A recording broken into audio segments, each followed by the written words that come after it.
हिकिड़े ॻोठ में धनार रहंदो हो, पर धनार तमामु मश्किरो हो। पर का न का मश्किरी उनखे सुझंदी हुई ऐं मश्किरी कंदो रहंदो हो। त हिकु ॾींहुं धनार बकरियूं खोले ऐं बकरियूं चारण वियो झंग में। त धनार बकरियूं पियो चारे ऐं आसे पासे में माण्हुनि वीचारनि जूं ॿनियूं हुयूं। ॿनी जो कमकार कंदा हुआ, को गुॾ कढंदो, को छा को गाह कंदो।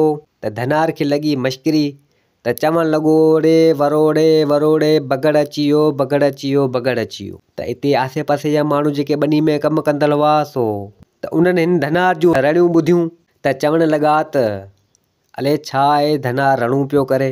त माण्हू वीचारा हुतां जा अची उन झंग में उन धनार वटि पुॻा। त धनार खिलणु लॻो ऐं चवणु लॻो त मूं अव्हां सां मश्किरी पे कई, मज़ाक कयो। त हमरा चवणु लॻा त ॿेली तूं सफ़ा को वांदो आहीं, को मश्किरो आहीं। असीं पंहिंजो कमुकार कंदा पिया हुआसीं, तो असांखे अची खोटी कयो। पोइ उहे हमरा मोटी वापसी ऐं पंहिंजी ॿनी जे कमुकार में लॻी विया। त जॾहिं ॿियो ॾींहुं थियो, धनार वरी बि मश्किरो, वरी बि अची रड़ूं करणु लॻो। त वरी माण्हू ॿनी ते जेके कमुकार कंदड़ हुआ उन्हनि सोचियो त वरी अले छा थी वियो धनार खे। त धनार जो इहो ई कमु हुजे त अचोड़े अचो, बगड़ अची वियो रे, बगड़ अची वियो। त हिते माण्हू आया वरी उन धनार वटि। त धनार वरी खिलणु लॻो। त धनार चवणु लॻो त मूं अव्हां सां मश्किरी पे कई। त हमरा चवणु लॻा त ॿेली तूं सफ़ा को मश्किरो आहीं, तूं त असांखे परेशान करे हेॾियो। असां चयो अले छा आहे सफ़ा, हमरा खे को खाई वियो छा आहे। त हमरा वीचारा वरी कमुकार ते लॻी विया, विया हलिया। त धनार जो रोज़ इहो कमु हुजे ऐं धनार अची उन माण्हुनि वीचारनि खे तंग करणु लॻो। त हिकु ॾींहुं धनार आयो उन झंग में वरी बकरियूं काहे। त धनार वेठो हुजे वण जी छांव में, बकरियूं पियूं हुन जूं चरनि। त उन ॾींहुं कुदरती को सची बगड़ अची वियो। त धनार ॾिठो उन बगड़ खे त अची रड़ूं करणु लॻो, अचोड़े अचोड़े वारो करियोड़े, बगड़ अची वियो रे, बगड़ अची वियो। त हिते माण्हू ॿनी में कमु कंदड़ हुआ, सो उन्हनि हिन धनार जूं रड़ूं ॿुधियूं। त चवणु लॻा त इहो धनार जो कमु त रोज़ आहे, रोज़ानी रड़ूं करे थो त बचायोड़े बगड़ अची वियो। ऐं असीं वञूं था त पोइ चवे थो त मूं अव्हां सां मश्किरी कई।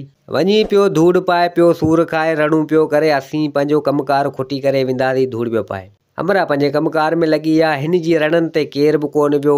बगड़ छा कयो जो हिन वारियूं बकरियूं सभु खाई वियो ऐं बगड़ जो थी वियो धो, बकरियूं खाई ऐं बगड़ वियो हलियो। हमरा हिते रड़ूं करे करे करे नेठि बेहोश थी किरी पियो। त अची जाम टाइम थी वियो हलियो, ऊंधा थी वई। त उहे माण्हू उन ॻोठ में रहंदा हुआ ऐं धनार बि उन ॻोठ में रहंदो हो। त माण्हू चवणु लॻा त धनार अञा कोन वरियो आहे, बकरियूं बि कोन काहे आयो आहे।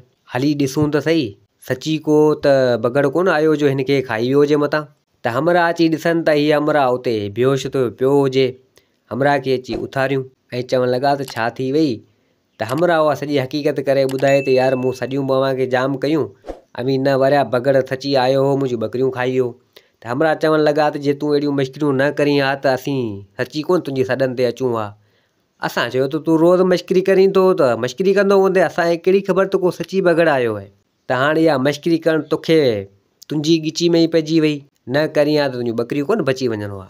त इहो सबक़ु बि हुन धनार खे मिली वियो ऐं उमेद आहे त इहो सबक़ु तव्हांखे बि मिली वियो हूंदो। हीअ कहाणी पंहिंजी पुॼाणी ते पुॻी।